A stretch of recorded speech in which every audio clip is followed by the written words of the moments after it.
بله سلام علیکم، بفرمایید. سلام آقای انصاری. علیکم السلام و رحمت الله. حال شما خوبه؟ سلامت باشید. خودتون رو معرفی کنید، از کجا زنگ میزنید؟ من نعیم هستم از ایران. آقا نعیم از ایران، بفرمایید برادر.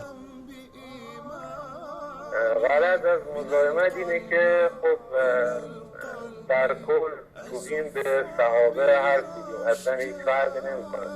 واقعا یک عمل زشتیه. حتی خداوند در قرآن میفرماید که شما به بت‌های آنها توهین نکنید، مبادا آنها از روی جهل به اصطلاح خدا توهین بکنن. این عمل زشت رو هر کی انجام میده مطلوب از نظر ما و واقعا عمل زشتیه. سعی کنن همه هدایت بشیم. خدا انشالله ما رو هم هدایت کنه، آمین. ما رو هم راهنمایی کنه. به هر حال ببخشید از اینکه آقا نعیم عزیز، خیلی ممنون. آقا نعیم عزیز من تشکر میکنم. اگر در مورد خودتون بیشتر مایل هستید بدونیم که آیا شما شیعه بودید و موحد شدید؟ و من سال 72 موحد شدم. الحمدلله. بعد تقریبا 21 سال پیش ماشاءالله. آن هم یک کتاب خونده بودم از عبدالمفتاح عبدالمقصود به نام تاریخ تمدن اسلام در 7 جلد.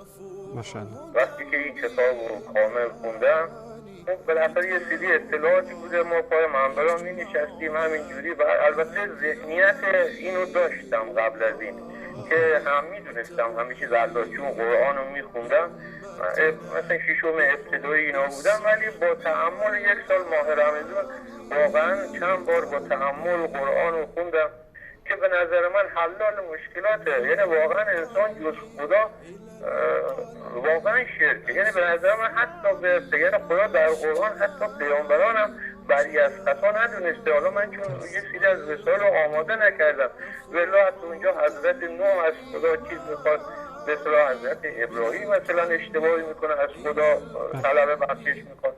همه اینا حتی به پیامبر میگه شما اگه 70 بارم برای اینا استغفار بکنید. خب اینا همه نشون میده که پس معصومیت فقط از آن خداست. بله. اگه قرار حتی انبیا هم اگه معصوم باشن خب هم به درد اونا نمیخورن.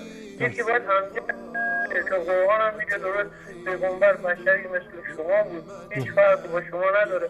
خب بله این رسالت وحی بهش داده، ایمان درجه قوی ضعیف داره، بله هیچ بحثی در این مورد نیست. حالا من نمیدونم شاید نظر من اشتباه بشه ولی به هر حال این تفکراتیه که من خودم واقعا دوست داشتم بگم. جزاکم الله خیر. تشکر میکنم آقا نعیم عزیز. الله متعال به شما سعادت دارین نصیب بکنه و شما رو در این راه ثابت قدم بداره برادر عزیز. خیلی ممنون. سلامت باشید. خدا نگهدارتون. سلامت باشید. التماس دعا. خدا نگهدار. خدا التماس دعا.